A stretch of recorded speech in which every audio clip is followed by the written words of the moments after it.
For Valve, the 20th of October 2024 was not just any old day in court. That's because US District Judge John H. Chun on that day dismisses an appeal from Valve. It's an appeal, though, that impacts not just a single case. No, it impacts up to tens of thousands of cases in a situation that for Valve could get extremely expensive. The upshot of this is that just 1 month later, Valve updated the Steam subscriber agreement for everyone outside of the UK, EU, Australia, New Zealand, and Quebec. And that means that yes, it hits almost all of North America, which is their highest value per customer market.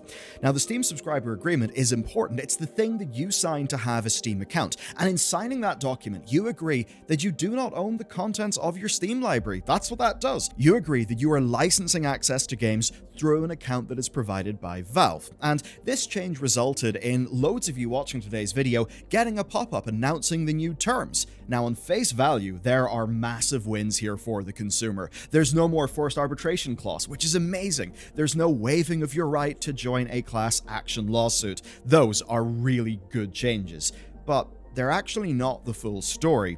When you look deeper, there is so much more. Tens of thousands of cases, absolutely gargantuan amounts of money on the line, and particularly for Valve, one line that is targeted to get around that judge's ruling, and another line that, basically says, get on board or lose your Steam account. Do bear in mind though, we are not lawyers, this is just our assessment of the situation. First, I've got to cover facts about the Steam subscriber agreement. This is the foundation of this entire story. The old agreement had you agree to settle any disputes via third-party arbitration and waive your rights to join a class action lawsuit. Those things have been removed along with some cost and fee shifting provisions. Now, arbitration is something that big companies do because by default, it's to their advantage. And the TLDR is that rather than have a long back and forth with a court and appeals processes and all of that stuff that can take years, both sides instead agree to pay for a neutral third party, often that'll be a retired judge, to look at the case. And then both sides agree that they'll just go along with whatever that arbitrator suggests. And the idea here is that it's faster, it can be a bit cheaper, but most importantly, the company gets to solve this via arbitration instead of an open court. Because if it happens in an open court or in any way that could create legal precedent, that's obviously bad for the company. They don't want to have documents being examined by the public, and if a decision goes against their core business, that could bite them in the arse later. But compared to most similar clauses, Valve's is benevolent. And where today's case becomes fascinating is Valve's benevolence actually hurting them. You see, they say that they will even cover legal fees regarding the arbitration for both sides as long as the payout, the final decision, is under 10 grand. So even if they were to win and you were to lose, assuming it's under 10 grand, they'll cover the fee. That is going to absolutely make all the difference, and it's the foundation of today's story. Now, the new agreement, of course, lets you take them to court, and because they're located in Bellevue, that will be a Washington court. The provisions like covering the legal fees are gone, and yes, you can join a class action if you want. You might be thinking then, why would Valve do this? On face value, it's a head scratcher, but when you go into the detail, oh no, this is absolutely in Valve's interest, and that's because they've just found themselves under a lot of legal attack. And as I said at the top of the video, a judge just dismissed one of their biggest rebuttals. And what we do over at Bellular.games is also in both our interests. Over there, we publish Loading Screen every day. You can even get it in your email. And, the most recent editions have been going into Blizzard's dirty laundry, which is fascinating, learning about cancelled games, the sorts of things that went on internally. And over there, what we do with Loading Screen, which you get every weekday, is we sift through all of the news this industry produces. We then bring it together, we put it in context, and we keep you in the loop, all free from algorithms and ads. Plus, of course, over there, you also get our videos ad-free, you get our research reports before, of course, I even see them, and in joining our community, you're supporting my mission and our team. So that's what's going on over there.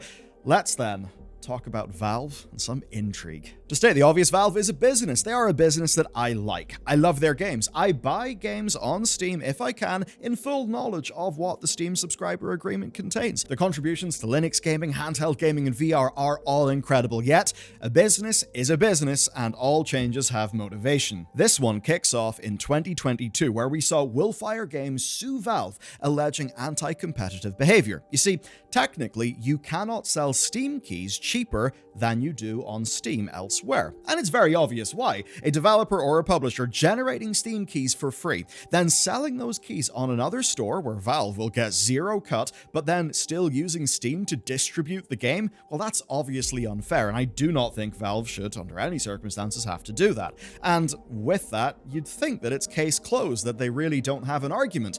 But it gets a little bit deeper, because emails from Valve employees have surfaced as a part of that court case. And to quote one email, "We wouldn't be okay with selling games in Steam if they are available at better prices on other stores, even if they don't use Steam keys." And that is what really kicked things into high gear. Going through the internet, most people think it is only Steam keys, but these emails basically go against that. And there are more emails within the court case presented as evidence that back up the argument that it's not just the Steam keys. That then reinforces the anti-competition argument that essentially says that Valve is leveraging its dominant position in the market to reduce competition by enforcing price parity. And that means that, yes, you can go and sell your game elsewhere for cheaper, but if you do, Valve can just delist your game.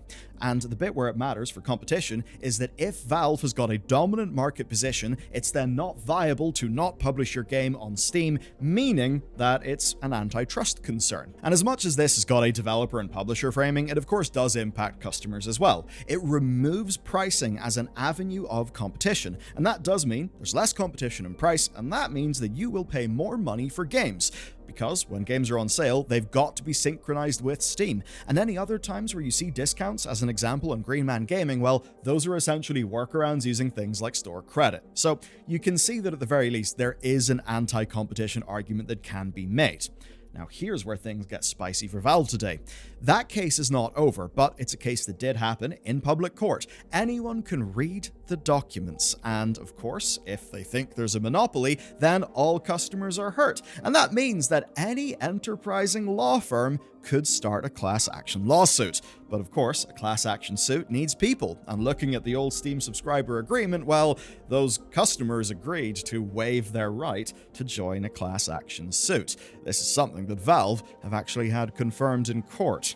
But the thing is, this is a story about video games, and as gamers, we all know about creative use of game mechanics. Remember the subscriber agreement, forced arbitration only, but Valve will cover all legal costs for cases with a final decision under 10 grand. That means that our go-getting law firms simply realize that while they can't do a class action lawsuit, or at least they don't think they can, what they can do is launch thousands of arbitration cases, and even better, it's thousands of technically individual cases, and that means they would all be resulting in decisions under 10 grand. And so with that, Mason LLP and Zyger LLC enter the picture. Mason say that they are bringing tens of thousands of cases. Zyger say that they're bringing up to 75,000 arbitration cases against Valve. And of course, the Steam subscriber agreement says that Valve pays the fees either way. That means that providing the firms are, invoicing their time at a profit, which they will be, well, they think they don't have any risk. They're going to win. Valve was obviously not pleased about this. Valve argued that this is actually targeted extortion.